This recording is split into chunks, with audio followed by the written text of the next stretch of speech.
Okay everyone, welcome back to the channel and welcome back to another video on Gran Turismo 7. We're back with a daily race at Bathurst on the new physics, on the new tyre model, and yet we're going to be talking about while racing here, the improvement that they've made in terms of tyre wear. Now I don't agree with everything that's happened in this update. I think there's some real issues with this update in terms of setups in Group 3, some of the feeling on the wheels with certain cars, the force feedback in certain situations is not very good. I'm not that impressed with some of that. However, one thing that is really positive is the new tyre wear drop-off that has been implemented with this update. It's really meant strategy is really important, and you are going to suffer if you go long on a set of tyres. So we're on the USA account, full A+ lobby this time. Everyone in this race is A+. We're starting from P12 here. You saw it at the start screen there. I think it was a little bit later on, that's why it was a completely A+ lobby. So it was a little bit more competitive than it would normally be, and yeah, we're going to try and see if we can get as far up as we can with the BMW. Now the BMW isn't the best on tyres, what I've seen so far when doing this race. It does fade a little bit around lap 6 and 7, it starts to drop off quite extreme on lap 7, so yeah, it's going to be very interesting race. You can see at the moment we're in P12, we've not gained any positions yet, we've got a lot of cars in front of us, and we've also got a Supra in front of us, which on the new BOP is incredibly strong on the straights and almost impossible to overtake with the top speed that that car has.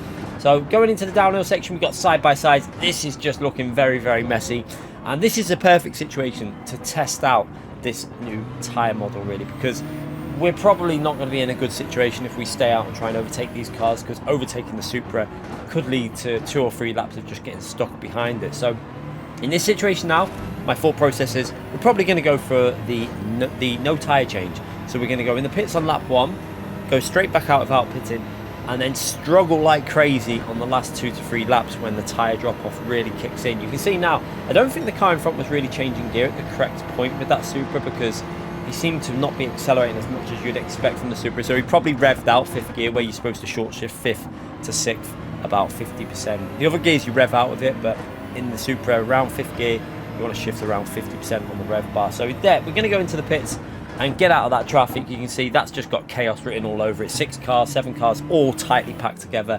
If we get past one, we're stuck behind another bunch of them anyway. So into the pits, no tyre change, and straight back out the pits. So we gain a little bit of time with that. We're going to gain basically 3 seconds, 2.5 to 3 seconds I think it is, without changing the tyre. So there's a little bit of gain time there. So we're technically jumping ahead of some of them cars that are in front of us.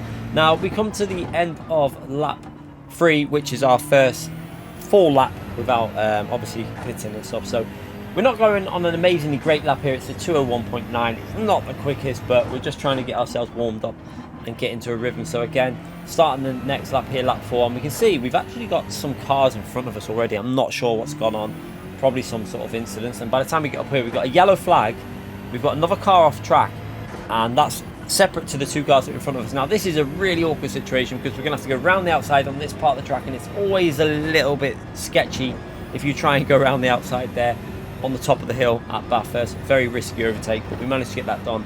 And now we've come up to another group of cars. It looks like it's been some sort of battling, a lot of chaos, and yeah, we've basically caught all that group back up now. You can see we're following a group of 4 cars. We've got 1 just going through the final corner before the long straight now, 2 in front, 2 behind that, and then we've got this Genesis in front of us. And as we come through, he goes a little bit deep, and he accelerates into the wall and then ricochets off the wall and hits the front of our car there. You can see there, he gives us a bit of damage after he ricochets off that the wall barrier. And unfortunately, that's going to slow us down all the way down this straight. Nothing we could do there. We went down the tight line and he just bounced off the wall. And obviously with Gran Turismo with physics, once you hit the wall, you ricochet massively. So it wasn't deliberate by him. It was just one of them situations. But he gets back past us, and that's a big time loss that we've lost down that straight. And obviously we're behind another car, but he makes a mistake straight away, and we get straight back past him.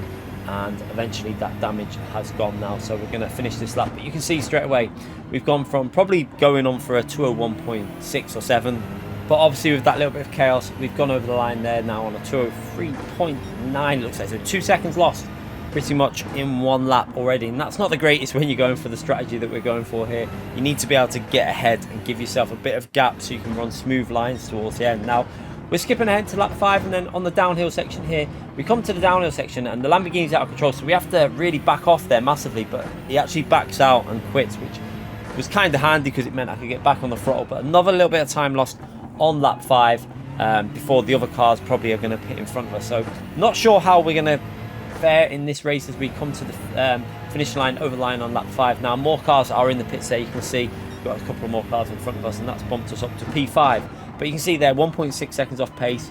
Obviously lost a little bit with the Lamborghini, and obviously lost a little bit with the tyre wear starting to fade a little bit now. So around lap 6, this is where you're going to start losing half a second on your lap time, and it's going to start affecting the grip. But let's see where we end up as we're coming into the end of lap 6 now. We've got a lot of other cars going in the pits there. We've got 4 other cars obviously gone long, and they're going to have fresh tyres for the last 4 laps. Comparing that to the tyres I've got at the moment, you can see our wear is quite heavily done, especially on the front right tyre. We've got not much grip at all left on that right front tyre. Let's see where we come out though as we go through turn 1 on lap 7 now. We're into P2 and just behind the Lexus there. So unfortunately at this point now, it doesn't look like we're going to be able to do much in terms of fighting that Lexus, because he's got fresh tyres on. That car is going to be able to pull away as long as he makes no mistakes and just probably blitz off into the distance. And now it's just about trying to hold off the cars behind. We've got a 2.4 second lead to P3, and then there's a bit of a gap there to P4. So try and basically at this point here, I'm thinking let's just try and get a podium. We're not going to be able to challenge P1.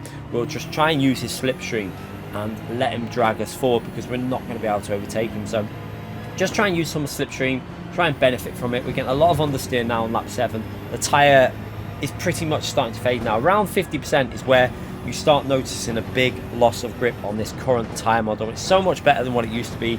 You know, you used to be able to run tyres right to about 10-20% and still get fairly good grip from them. Now you notice it even more so around 50%, and the drop off gets worse and worse every single lap. So it really does bring strategy into play. I think it's a positive change that they made with that last update. It's maybe one of the best things they did with the update was the tyre wear change, compared to some of the other changes that they've made that have kind of messed up some things within the game. It's a very much split decision, I think. On the physics are generally pretty good, I think, but some of the setups that they've put on the cars are not quite the best. Some of the setups that they've used in Group 3 just feel far too low aero. They basically need to add a bit more aero to some of these cars to fix them. But yeah, the actual tyre model in terms of the way it's wearing, I think is a massive positive. I like the fact that you can't just run soft tyres into the ground now and carry on going as fast as you did on lap 2 or 3. It's a definite positive change. But we're coming to the end of lap 7 now. You can see how much that car has caught us up behind us. 2 seconds on that lap, where our tyres are obviously starting to fade massively now. So you can see there 1.5 seconds off pace on that lap. Not a terrible lap, wasn't the best lap either. However, P1 has a massive mistake there, and this has given us the opportunity to get ourselves up into P1. An unusual mistake there, because the car behind us there and the 2 cars behind us were actually pretty quick. We raced in a few other races and they were doing 201.4s and 5s and 6s. So they're both pretty quick drivers that we've got behind us now, and we're going to have to try and defend it because we're in P1. We've got a couple of laps to go. We have dead tyres, but now we're into P1. The motive has changed. Normally, if we're behind the car like we were on the previous lap, we'll just play for slipstream and just try and let that car help our pace out and not battle too hard and try and get a podium. However, we're into the lead of this race now, and we might as well give it a go and try and see if we can defend with this new tyre model and really take the lines that we can to hold on to that position. You can see just how close it is now with these 2 cars behind us, and they're both on fresh tyres, pitted on lap 6, so they've basically only done 1 or 2 laps on these tyres now. So just trying to keep it smooth on this downhill section, concentrating on them exit speeds. That's what I've got to do at this point. Just try not to make any mistakes that's going to give them the run. And then as we come out of this final corner, again, just try and get it slowed down enough to get on that power. We can see that it looks like a car's got a penalty. The Lexus has actually picked up a 1 second penalty there, but he'll probably catch right back up towards the end. But we've now got the Nissan GTR behind us that showed incredible pace on that previous lap, and you can see there he's actually done a 201.4. I mentioned it before. Pretty strong drivers, and these are not weak drivers. They're doing good pace in the race. 201.4 on that lap is a good race, especially in the GTR, which is quite interesting to see that GTR is pretty competitive on this track. And we can see now he's right up behind us there. He's going to have a little look. We're going to hold the tight line, but just give ourselves enough angle into this left-hand corner. And again, just try and make sure we get a good exit. So second gear, onto the power. Again, not getting much traction off them rear tyres. The rear tyres are slightly better than the front though, so we do still get enough momentum to hold that position. And he's actually backed off there. It looks like he's going to try and pick up the slipstream for this uphill section. That's probably the more advisable play. So this is a very difficult corner to go for an overtake, and I know that. So what we're going to do is we're going to get over to the right hand side of the track, and we're going to let him go down the left hand side. We know that this corner, with the camber of the corner, is extremely difficult to go all the way around the outside. So we're just going to hold the tight line, try and keep the apex, and you can see there it makes it very, very difficult for him to go around the outside, and we managed to hold on to P1. Good driving by the car behind us as well. He's not doing anything too rash. He's got fresher tyres. He's being very patient. He's not just ramming us out the way. Some people do fall victim to that when they've got the fresher tyres. They'll just push their way through. But he's driving this very smart, and he's actually driving it very, very, very sportsmanlike. He's trying to find the gap. He's driving it like he would in real life. He's not just going to ram us out the way. And this is actually really good to see. So managed to get quite a good middle sector there and gave him a little bit of dirty air. You can see there, one thing with these new fits, because we're running lower aero, is when you're following a car, you find it very, very difficult now on this game to stay very, very close. So managed to get that gap over 3 tenths, which gives me a very little bit of breathing space going onto his back straight. But he's right there now. You can see under 2 tenths behind us, 2 tenths behind us, onto this corner, using first gear for a bit of rotation and trying to get that power down. Looks like he just taps the wall there on the exit there. You saw in the mirror, maybe a little tap on the wall, and now he's got the run in that slipstream. We're going to go to the right side. Now we're going to, once he gets into that slipstream, we're going to go to the left to cover the inside for this next corner to make sure that we've got that priority on that apex. So he's going to have to go down the right, but he is going to have massively better tyres. So we're going to brake as late as we can, and we're going to try and use that first gear for that extra bit of slowing down and that extra bit of rotation. Both of us going through there, almost touching through the corner. Brilliant driving by the GTR as well there to maintain that line without taking us out. Great respect from him.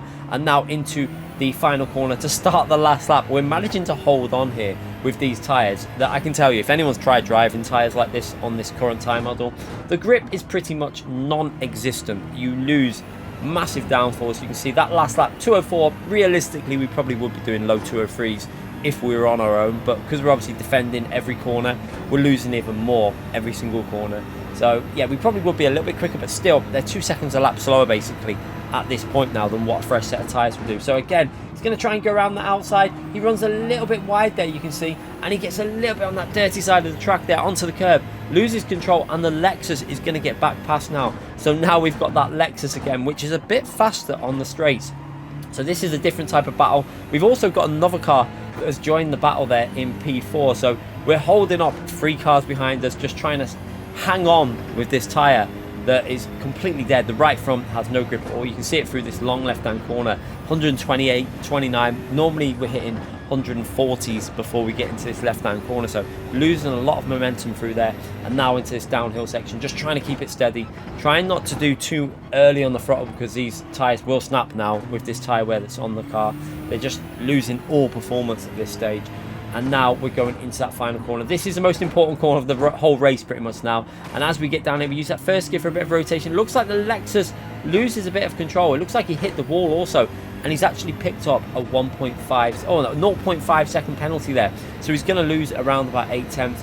So over the penalty zone, he doesn't actually have to take the penalty zone on this lap though, because he hits it on that last corner. So he's actually going to take a 1 second penalty over the finishing line. So all we've got to do now is just try and stay ahead of that GTR really, because the Lexus isn't really in our race. But you can see we managed to take a decent line through there. He doesn't really get the exit speed, and now we've got a bit of breathing space into the final corner, and we're going to be able to take the position here and just try and get a good exit off the corner. You can see he goes very aggressively there into the corner, but just can't get on the power, and that is the win from the back there. A really interesting race, and a really interesting look into that tyre model and how much slower it is now versus them fresh tyres. So you can still go for a risky strat of getting yourself some clean air and getting to the front, but you will lose so much lap time on the last 3 or 4 laps. It's probably not worth it in the general, but we got a little bit lucky with this race in terms of putting ourselves into that position and managing to maintain the lead. But that was a fun race. I enjoyed it. Hopefully you enjoyed it. Hit the like button, subscribe. Let me know in the comment section what you think about the tyre drop off now. I definitely think that part of the update is a clear improvement.